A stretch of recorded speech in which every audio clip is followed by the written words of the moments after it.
譬如講，如果你體質係寒濕型，係好寒陽，係好虛，你就唔可以用嗰啲清熱嗰啲中藥。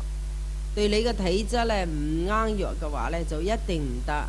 所以你話中藥同中藥會唔會相撞？中藥係廣告咧配方嘅，一個處方入邊有君臣佐使，有配方嘅。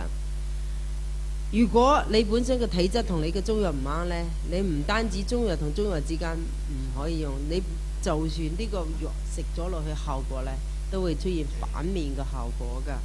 所以呢，即係中藥呢同中藥最主要睇你嘅體質，你本身嘅體質辨證。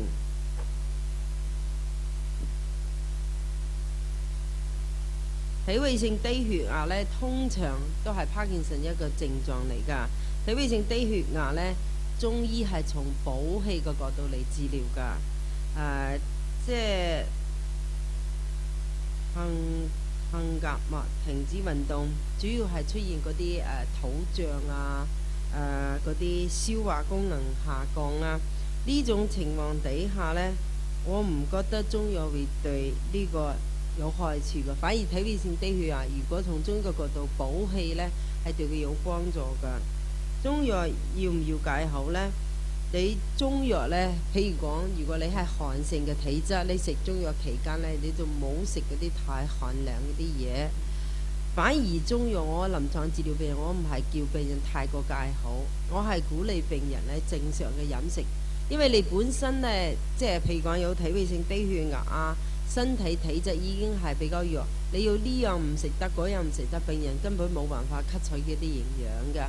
除非佢哋嗰啲西藥規定咗有啲蛋白質，你唔可以食。一般我唔係太主張戒口嘅。為何中國人發病率即係叫高？即係其實呢，即係帕金森發病率唔係中國人高嘅，全世界係差唔多嘅啫。佢不過呢，就係平均壽命越高嘅地方呢，嗰個發病率越高。中國並唔係帕金森發病率高㗎，而係因為中國嗰個人口多，佢就算有0.5%、有1%或者更低嘅發病率，人口嘅基數多，所以呢，佢個發病人數就多，所以佢個發病率唔算高㗎。患者嘅子女有害預防發病。依家目前為止，除非發現個家族性遺傳性帕金森症，通常帕金森我哋唔覺得佢係有遺傳㗎。所以帕金森病嗰啲仔女，特別係你個爸爸媽媽比較年紀大先至有呢個病，我覺得唔需要太過擔心。呢個呢，未必係遺傳，但係呢，帕金森病我哋發覺臨床上呢，即係病人嘅情緒，好多人呢，佢係屬於比較憂鬱型嘅。即係性格呢一點可能即係要注意，就係帕金森本身呢，佢會導致憂鬱嘅情緒，因為多巴胺分泌不足，也有可能長期憂鬱嗰啲人呢，都係對你腦裏個多巴胺嘅分泌呢係有一定嘅影響嘅。所以呢一點依家冇研究證實到呢，即係帕金森可以遺傳。除非有啲家族嗰啲基因呢已經係研究出嚟嘅，好少嘅即係遺傳，我已經解答咗啦呢個問題。中西結合治療其實呢，依家係香港好多病人呢都係用中西結合治療。本身佢已經食緊西藥，因為絕大部分帕金森病人都要食西藥㗎啦。佢本身呢，再去即係睇中醫食中藥。呢一種呢，其實就係一種中西藥，至少係中西藥結合㗎啦。請問到咩醫院請教咩中醫科？呢個呢，我哋浸會大學呢就有10幾間診所啊，我哋下邊自己直屬都有6間診所，6、7間。咁我哋浸會大學診所入邊都有好多專科嘅醫師啦，所以呢，我自己知道就係。香港浸會大學嗰個中醫學院下邊診所呢，你可以去即係求醫㗎嚇。咁就其實咧，我見大部分都即係關於都同中醫相關問題，我哋都解答晒。咁但係可能個別有啲咧都係一啲斷症啦，或者可能一啲症狀嘅處理咧。咁我估建議大家咧就可以同你嘅即係主診醫生嗰邊咧溝通翻，可能比較合適啲，因為可能即係我哋對大家嗰個病情可能未必太完全了解。咁反而咧，我想問下我哋都仲有啲時間啦。如果頭先未有機會解答到咧，或者我邀請大家可以舉手，好嘛？咁我哋咧工作人員咧俾支咪你啊，好嘛？咁可以直接咧就問阿博士，咁可能就會比較直接啲，好嘛 ？OK， 或者我哋大概用15分鐘時間啦，好嘛？咁睇下咧，如果在座仲有問題嘅，可以請舉手，係啦。咁我哋咧可以工作人員咧俾個咪俾你發問，好嘛嚇 ？OK， 係前面呢位先生嚇。我就即係有成2年嘅，就即係呢個 QE 又話我 Q 就話我呢個有白金遜，但係我呢個懷疑自己唔知係唔係。咁咧我即係我佢俾嗰啲藥我啊，我又去過深圳嚟到即係做過電腦掃描啊，喺呢度喺 QE 又做過電腦掃描咁，所以我攞嗰啲呢個啲檔案嚟俾你想睇，俾你研究下參考下。我都唔知係唔係呢？我而家啲人我係即係又70幾歲，但係咧我又咁，我覺得咧我係遲鈍好多啊！但我又唔知係唔係白金遜，我淨係睇醫院啫。西醫又佢話嗰樣又唔好食，咁樣淨係每一樣嘢喺度食3樣，食3次藥。咁我都要攞埋呢藥嚟㗎，俾你參考下睇下，我係究竟係唔係白金遜症咁解嘅啫。帕金遜病依家診斷咧冇辦法用呢種儀器嚟診斷，你就算做過 CT 咧，佢都冇辦法幫你斷症㗎。咁西醫咧話你係帕金遜病咧，佢可能要俾一啲嗰個治療帕金遜病嗰啲藥，譬如講左元多巴或者適靈啊。如果你食咗呢啲藥，你嘅症狀有改善嘅話咧，可能通常咧佢都會可以診斷你為帕金遜㗎啦。佢話醫即係好難，因為暫時都未有藥醫得好咁，我又唔知自己係唔係。我呢帕金遜病依家咧，佢醫係冇辦法醫好㗎，佢最主要係改善下你嘅症狀。因為我好似講到自己又做瘦，仲惡化喎，我嘅病症又。你主要臨床係咩症狀啊？我唔知佢診唔診斷好，診唔診斷係唔係白金遜症？同時咧，我咁覺得我啲食咗啲藥咧，我可以呢日係咁食藥，日係咁食藥，但係佢又即係食嘅嘢咧，嗰樣唔食得，嗰樣唔食得。咁我咧可以咁講，就因為年紀又咁大啊，我喺香港60幾年啦，生活咗我就即係做啲好幼細嘅工作嘅，即係我未咁我唔知佢即係唔係即係退化，又話退化。我係70，我今年79歲啦，76歲開始有呢咁嘅病，即係2年幾3年嘅。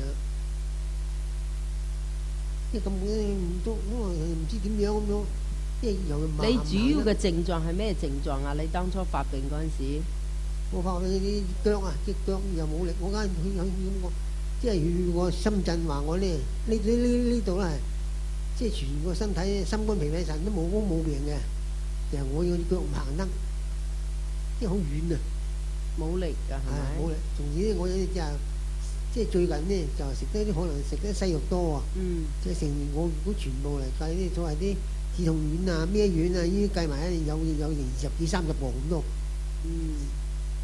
因為我初時呢，就受傷嘅隻手，即係醫壞咗，扎石膏扎斷我呢就即係唔得靈活，所以成日試佢咪覆診咗幾個月覆診一次，覆診之後呢。咁啊，佢話即係痛咩？止痛丸啦，驚你個胃咧食得多唔得唔舒服咧，胃藥啦，痛咩？搽呢個冬青油膏啦，咁係三樣藥，佢冇醫嘅。不過等我而家食一啲藥咧，食咗少成2年啦，都唔知點搞。你呢個呢，如果你想去睇下中醫，你可以睇下中醫，但係喺呢度我就冇辦法幫你斷症你係咪 Parkinson。你知唔知道？你要做一系列嗰個檢查㗎，唔係喺呢度呢。你講下呢，我睇下你食咩藥，我就可以知道你係咪 Parkinson，唔係咁樣㗎。係啊。我諗鼓勵你同翻你嗰個西醫嗰邊咧。你可以揾一揾西醫嘅專科醫師。據我所知，威爾斯親王醫院呢，有一個莫仲堂莫醫生。就係Parkinson專科醫生嚟㗎，你可以揾佢。多位西醫問一個意見啦，係啦，咁變咗就即係可以都即係幫你再做一啲進一步嘅診斷啦，好嘛嚇？好，咁咧或者時間關係咧，我哋咧可以問多2個問題啊！有冇朋友想問問題可以請舉手？係中間係啦嚇，係咪已經攞咗咪未啊？OK， 中間呢位先生係啦，俾咪佢啊，係啦，你哋個咪喺邊度？傳出去邊度個咪係啦嚇，係好後邊嗰位小姐先好嘛？係啊，請講嚇，白色衫嗰位小姐係。唔係想問下咧食完西藥之後係咪唔能夠食芝士啊？佢西藥咧，醫生咧係因為你唔主張你用一啲高蛋白嗰啲嘢，因為你食咗西藥經你影響嗰個西藥吸收，係咪？唔係唔可以用芝士，我諗可能咧你食芝士都要隔一段時間。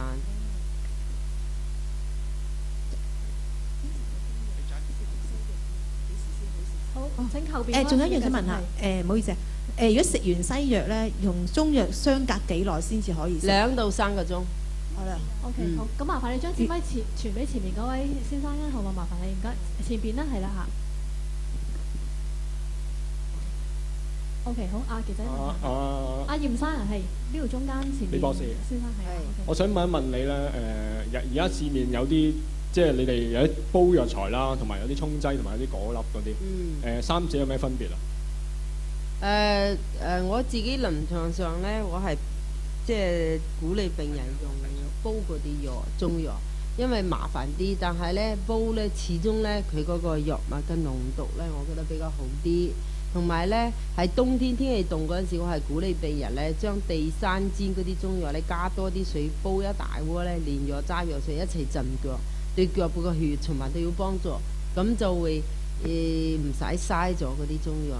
咁你嗰啲火辣劑呢，有個好處就係方便㗎，因為呢，佢用啲滾水一沖就得㗎啦。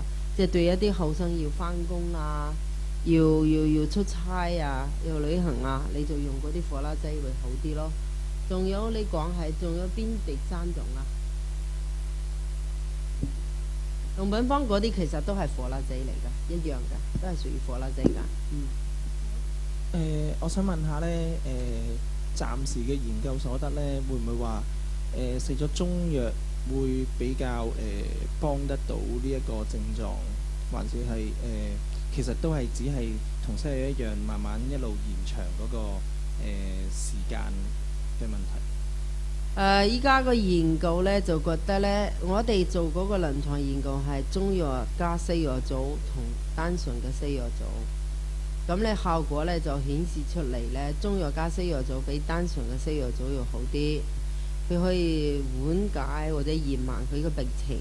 但係你話根治呢，依家無論中藥西藥都冇辦法根治，所以呢，如果延慢佢嘅病情，即係可以穩定咗，譬如講，佢用一種劑量嗰啲西藥去控制得比較好，可以帶病生存。咁我哋覺得咧，已經係達到目的㗎啦。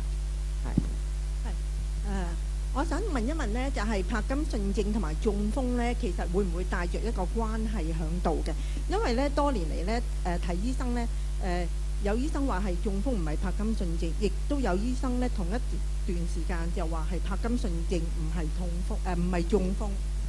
佢好有可能就係屬於一種繼發性帕金遜症，即係中咗風之後而引起嗰個帕金遜症㗎。通常咧，中風和帕金遜之間唔係有必然嘅聯繫，但係如果你又有啲醫生話中風，有啲人又話帕金遜咧，有可能係一種繼發性帕金遜，中咗風之後而出現㗎。係。請最後一位係啦。我想問下咧，你之後講話可以用中藥浸腳啊，咁我隻腳咧成日覺得膨脹啊，好似膨脹要同埋瞓覺咧好容易抽筋啊！一瞓到天光啊，咁伸一伸隻腳咧，佢就抽筋啦。同埋條頸又好似膨脹咁嘅。你呢個震腳都可以啊，呢個都應該係有幫助㗎。有一條用啲乜嘢？咪有一條，我通常係鼓勵。係咪有一條方可以震腳還係咩？冇，我通常係鼓勵病人係內服嘅中藥。因為內服嘅中藥咧，通常有補氣啊、活血啊、通絡啊，所以內服咗之後，第三煎嗰陣時，你加多啲水煲一煲嚟震腳，係為咗咧，即係。病人，我開呢條處方俾佢，一定係根據佢嘅症型、呢個體質㗎嘛。佢腳腫啊、腳脹啊，其實都係你身體入邊一個表現、症狀一個表現㗎嘛。我冇專登個震方個腳、震腳方㗎。條頸後邊成日好似膨脹咁啊，好似谷住咁。呢個係好有啲病人有㗎，有啲病人都好多病人都有呢個症狀㗎。你係因為 Parkinson 病引起嗰個肌肉啊。嗰個功能嗰個失調，所以你成日覺得脹住，有啲人係覺得掹緊啊，係。你可以做推拿按摩咯，做一啲推拿按摩咯，推拿按摩。黃生係啦 ，OK。多謝阿洪姑娘俾我最後一條問題。我聽過一個名稱叫做 Parkinson 同埋 Parkinsonism 有咩唔同咧？Parkinson 病同埋 Parkinsonism 即係中文叫做 Parkinson 綜合症。Parkinson 綜合症咧，佢就唔係單純嘅一個 Parkinson 病，就好似啱啱話又有中風啊，又有嗰啲 Parkinson 症啊，可能有其他佢出現叫做 Parkinson 綜合症啊，所以係唔同嘅。Parkinson 病本身係一個多巴胺神經元嗰個死亡而引起嗰個神經功能退化係個病，而 Parkinson 就係一群嗰個症候群。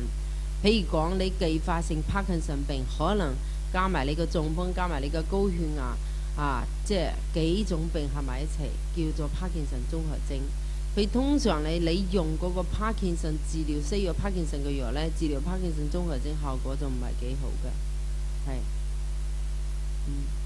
好，咁咧就呢度啱啱有個問題指咧，可能都針對翻多帕金遜朋友咧，就容易會瞌眼瞓啦。或者係手腳冰冷嘅問題，咁可能想問翻點樣處理會好啲咁樣。